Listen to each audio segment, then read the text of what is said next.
One moment, the world was normal. The radio was playing soft pop. The sun was warming the dashboard. The next moment, a wall of steel, a semi-truck, was barreling directly into my lane. There was no time to think, no time to brake, just the raw mathematical certainty of impact. I closed my eyes and screamed one word, and then silence. Have you ever been in a moment so desperate, so final, that all you had left was a single cry for help? We are told that the world operates on fixed laws. Gravity pulls you down. Disease destroys cells.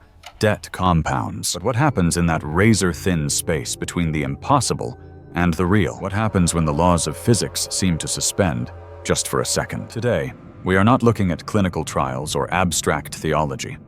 We are diving into the raw data of human experience. You are about to hear 4 accounts that defy explanation. These are the stories of ordinary people. A teacher, a father, or an addict, a nurse, who walked up to the edge of a cliff, stepped off, and found themselves caught by something they couldn't see. Now let's be clear. We live in a world of science. Medicine saves lives. Logic governs our days. We know that studies on prayer often come back with mixed results. Some say it works. Some say it's the placebo effect. Some say it changes nothing. But statistics don't bleed. They don't cry at 3:00 a.m. The stories you're about to hear aren't about data points. They are about the human heart in crisis, turning to a higher power, and the inexplicable events that followed. These are modern-day miracles. Let's talk about Sarah. For Sarah, her prison wasn't made of bars. It was made of bone and inflammation. She wasn't just in pain, she was being erased. Sarah was a music teacher. Her hands were her livelihood, her voice, her identity. But for 6 years, rheumatoid arthritis had turned those hands into enemies. Imagine your knuckles feeling like they are being crushed in a vice, 24 hours a day. Her fingers, which used to glide over piano keys playing Chopin and Bach, had twisted into gnarled, swollen claws. The disease was a thief. It took the piano first. Then it took her walk. Then it took her independence. Mornings were the worst. Waking up meant her husband had to lift her out of bed because her knees refused to bend. She was drowning in a sea of medication. Immunosuppressants, steroids, biologics. The pills filled a cabinet, but the relief never came. She was merely existing, trapped in a body that was screaming at her. Then came the night that changed everything. The pain wasn't just a dull ache. It was a wildfire in her joints. Downstairs, her family was laughing, a sound that should have brought joy, but instead, it felt like a knife. It was the sound of a life she could no longer touch. Sarah didn't have a grand, eloquent prayer left in her.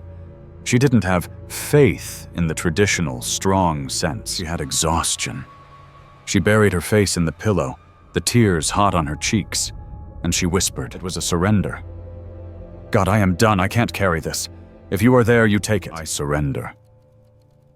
There was no lightning bolt, no sudden heat, just a strange, heavy sleep that pulled her under. The next morning, the first thing she noticed was the sound of birds, but the second thing she noticed was what was missing. The fire in her hands was gone. She lay there, afraid to move, afraid to break the spell. She wiggled a pinky finger. No pain. She flexed her wrist. Silence. She stood up. Her feet hit the floor, and for the first time in 6 years, her knees didn't scream. She walked to the bathroom mirror and held up her hands. The angry red swelling was gone. The distortion was fading.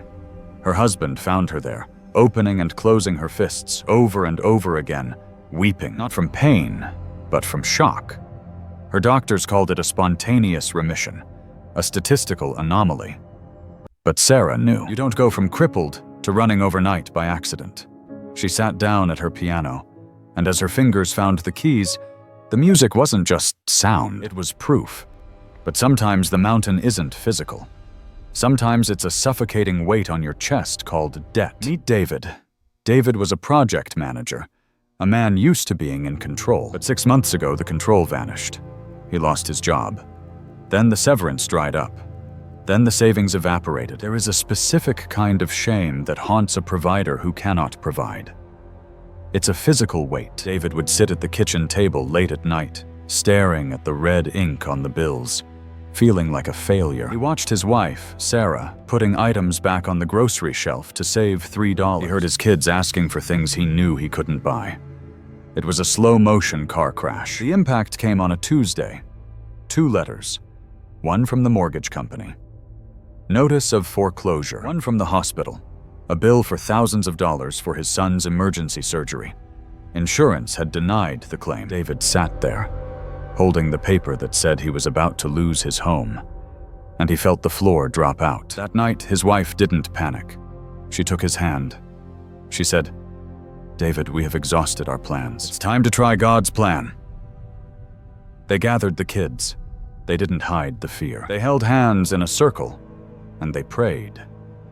It wasn't a demand for a lottery ticket. It was a plea for air. God, open a door, just one door.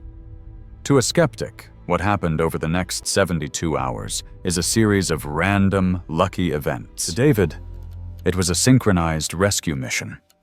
3 days later, the phone rings. A former colleague, someone David hadn't spoken to in a year, calls out of the blue. "David, your name just popped into my head this morning." His company had created a new role. It was tailor-made for David. 1 week later, an email dings. His old company, the one that fired him, had finally cleared a bureaucratic hurdle on an old project. A performance bonus, frozen for months, was released.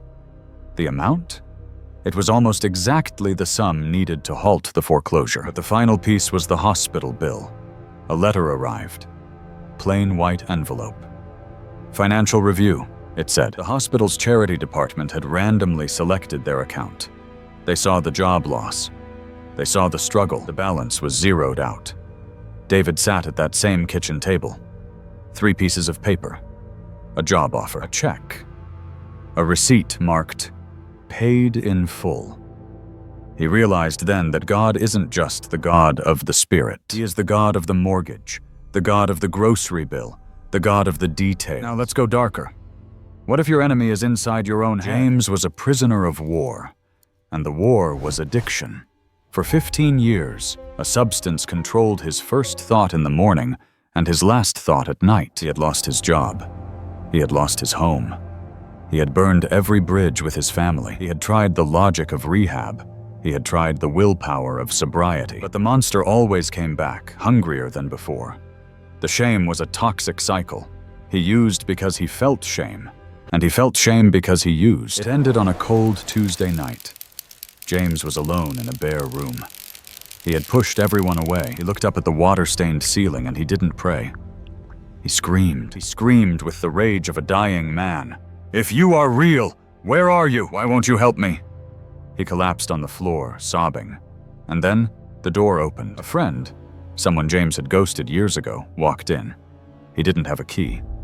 The door had been left unlocked. The friend sat down on the dirty floor next to James and said, "I was praying, and I felt I had to come here. Right now." He put a hand on James's shaking shoulder.